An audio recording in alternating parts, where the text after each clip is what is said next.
right, thank you very much, Jim Lampley, and welcome once again. Mitchell Athletic Complex, our final night of competition here. We've had three great ones leading up to it. Carroll Lewis, Marty LaCour are with me.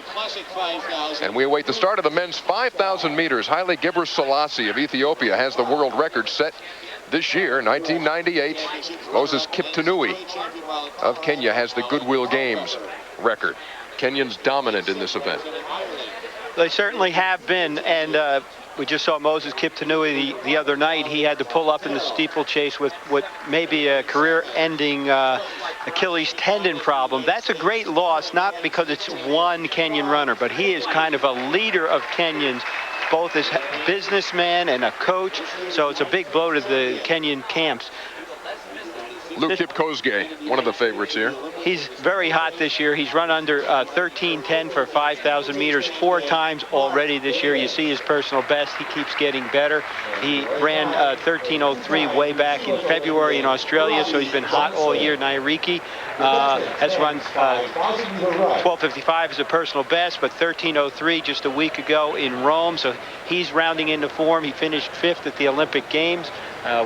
1 place ahead of Bob Kennedy of the United States back in Atlanta. So they've known each other quite well for the last 2 years in races.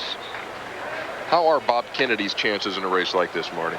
It's always an uphill battle for a number of reasons. Bob is usually the only American and almost always the only European that can run with these guys, so he finds himself amongst 3 or 4 Kenyans, a couple of Ethiopians, and that's very tough for him.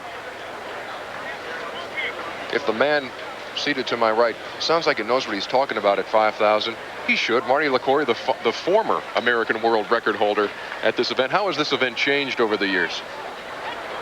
Well, it's gotten a lot faster. It's just gone off of the graft historically. The last 4 years have been amazing. Professionalism, 100% professionalism in the sport has changed all of the events, but in particular distance running, because it's allowed people from third world countries to have the advantages that people from the more developed countries had for many years. So therefore, in the distance races in particular, the Africans are making a tremendous mark. We talk about the Kenyans, but really there are many other African countries which will in the future have great runners too. It's just that Kenya and South Africa are the 2 democracies that they've had in Africa, and therefore their runners have been able to get out and compete internationally.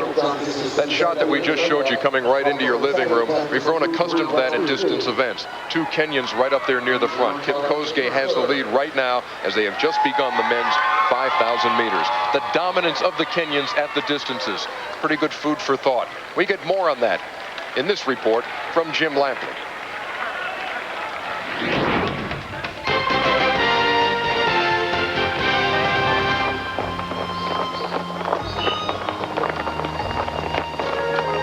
Every morning at dawn, the African countryside resonates with the steady rhythm of feet touching the ground in unison.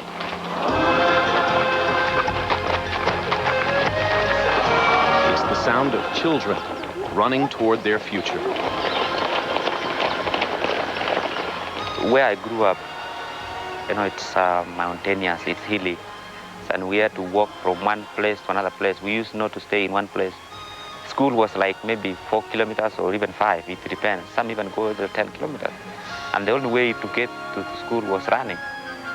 Like most of the other Kenyan athletes, Moses Kiptanui is from a remote village on the edge of the Rift Valley. There, at over 6,000 feet above sea level, he forged the stamina that would one day make him the best in the world. So it was like our daily life, but we didn't know that we were training. I can now sit down and say, oh, it seems I was training when I was still a kid, but I didn't know what I was doing. From the same region of Kenya, Daniel Komen says he's following in the footsteps of his good friend Kiptanui. In reality, he is striding past his mentor. At 22 years old, he credits his childhood upbringing for his athletic accomplishments. Sometimes in home, I also be looking after cattle or sheep. So when they go into various direction, so I used to run to bring them together. So maybe it was also a kind of training without me knowing. From an early age, Kenyan children are expected to shoulder responsibility and contribute to their family's well-being. In a country where the average income is about $250 a year, most can look forward only to a future of manual labor. Most of these young people, the only way of getting money is only running. And even if they're employed anywhere, they will not get money like when they're running. What we have has motivated a lot of people. The cars, the way we live. Everybody is running in every village or in every school. The running is there. Chasing their dreams, the youngsters head to St. Patrick's High School, renowned for its abundant athletic output.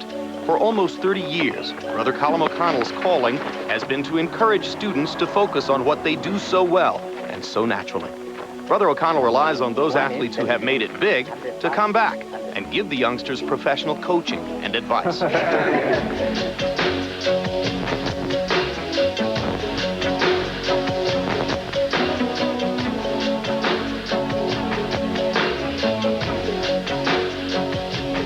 People like Moses and Daniel very often come back to their original villages and even training groups like here at St. Patrick's, where they become great motivators, and the younger people can actually see them and go out training with them, and they see that they sweat and they suffer in the very same way as they feel themselves.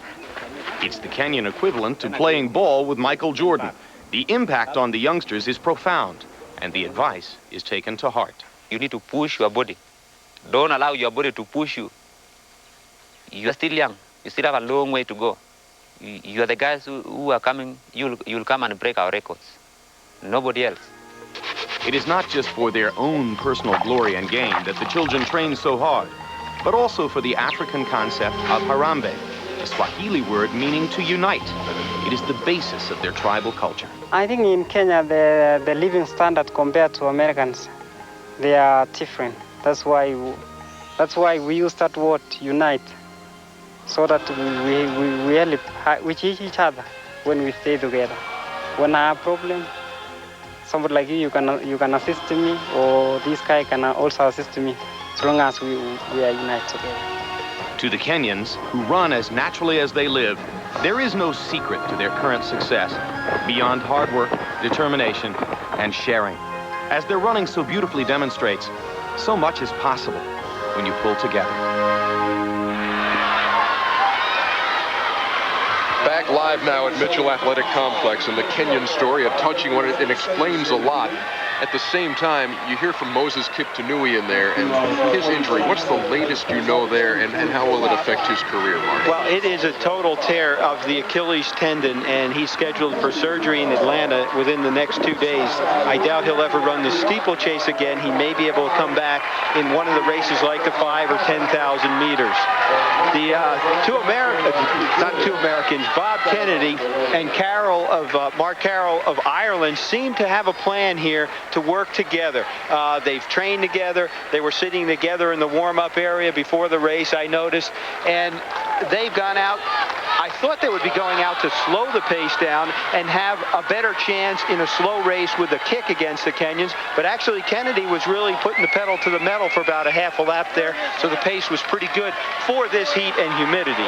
Bob Kennedy of the United States with the lead, with just over 7 laps to go in this 12.5 lap race, the 5,000 meters. We'll be back with more and the conclusion of this race after this. And we welcome you back to the men's 5,000 meters. The Kenyans have reclaimed the lead here. We'll be back with the conclusion of that in just a second. We want to update you on the women's 10,000 meters. This has been the warmest day we've had here at track and field. Temperatures in the 90s.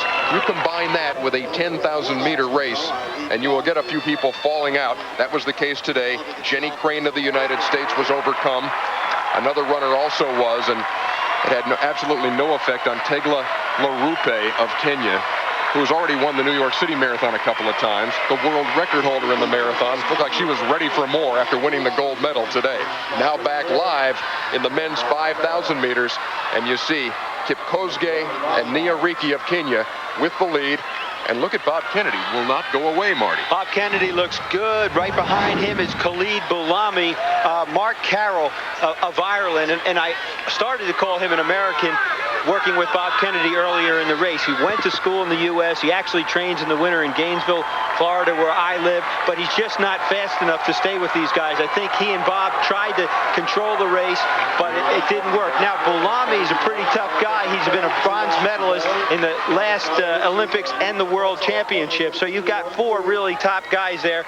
Kennedy is in 4th right now. Kennedy ran 13:05 just a week ago, so he feels he's ready to run a good 5,000 meters. Nyariki, the 1997 World Championship bronze medalist, has the lead right now. His countryman, Luke Kipkosgei, right behind him. And Bob Kennedy now in 4th position in the men's 5,000 meters. One of the tough things is that all of these people realize that they're not going to run a fast time in this heat and humidity. We throw these times around, but I know as a runner, most of those times were run when it was 55 to 60 degrees in the summer over in Sweden or in Oslo. A very still night.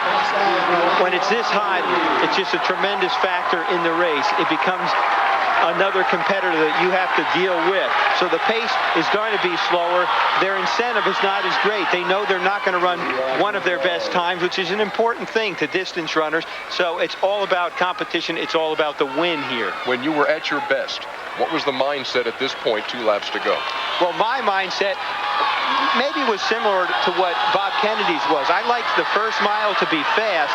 Then I liked the second mile to be slow so that I could recover and be ready to kick in the final mile. And I think that may be what Bob was thinking, because what I didn't want to happen and what Bob doesn't want to happen is for the Kenyans to go out fairly quickly the first mile, then continue to pick it up gradually and never give you a chance to rest and be ready for a kick. So Bob tried to take the pace in the second mile. He kept it for a while, but then the Kenyans took it back. The Kenyans running 1-2 right now. Boulami of Morocco is 3rd, and Bob Kennedy is right there. He tried to make a move and was 3rd briefly just moments ago. He stands 4th. It's a 4-man race right now. Kenyans 1-2. We hear the bell for the final lap.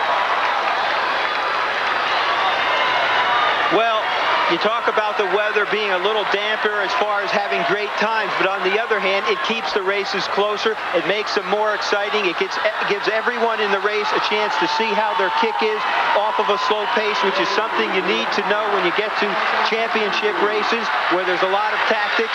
So it's become a very interesting race. This is a very close race over 5,000 meters. Kennedy, the one that's off the back, unfortunately, but anytime he comes this close to the 2 Kenyans and Boulami, who are all Olympic medal prospects, he's got to be happy. It is Nyariki of Kenya who has the lead. Boulami is 2nd, and here comes Kipkosgei on the outside. We got a 3-man race to the finish in the 5,000 meters, and it's Kipkosgei starting to pull away now from Boulami. What a kick, what a finish. Kipkosgei takes the goal. Wow, do you have something in reserve? Oh, man. You better have against these guys. You can't lay all of your cards out until that last 150 meters.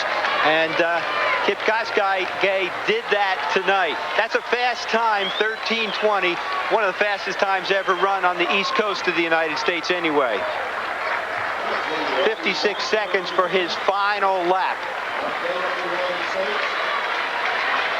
Well done by Bob Kennedy. He was in there the whole way. He's got to be happy with that. Anytime he can stay within striking distance of these guys for the entire race, he knows he's still in the game. Well, take me stride for stride down the stretch. Well, I think in the middle, 65, Boulami, he may have thought that he had the race here because of this slower pace. He may have thought he could have out-sprinted the Kenyans, but he got a little bit of a surprise. This Kipkosgei was very relaxed coming off that turn. His arms weren't tired. He still had a lot of good knee lift, and he's the one that's been pushing the envelope more this year. As I mentioned earlier, he had 3 races under 13:10, so he's the one with the best fitness, and I think that's what won it. He was the sharpest in the sprint tonight, and you get that by running a lot of fast races, which he has done. You know, we've been hearing Jim Lampley say for 3 or 4 nights now that track and field is brought to you by Citgo, and Kipkosgei definitely had something left in the tank. Boy, he really turned it on down the stretch to claim the gold, and he's taking his victory lap now at Mitchell Athletic Complex. That was a thrilling finish as it came right down to the wire. We're just getting warm. We still have more to go. More relays to come tonight, too, here at Mitchell Athletic Complex. Kipkosgei takes the gold.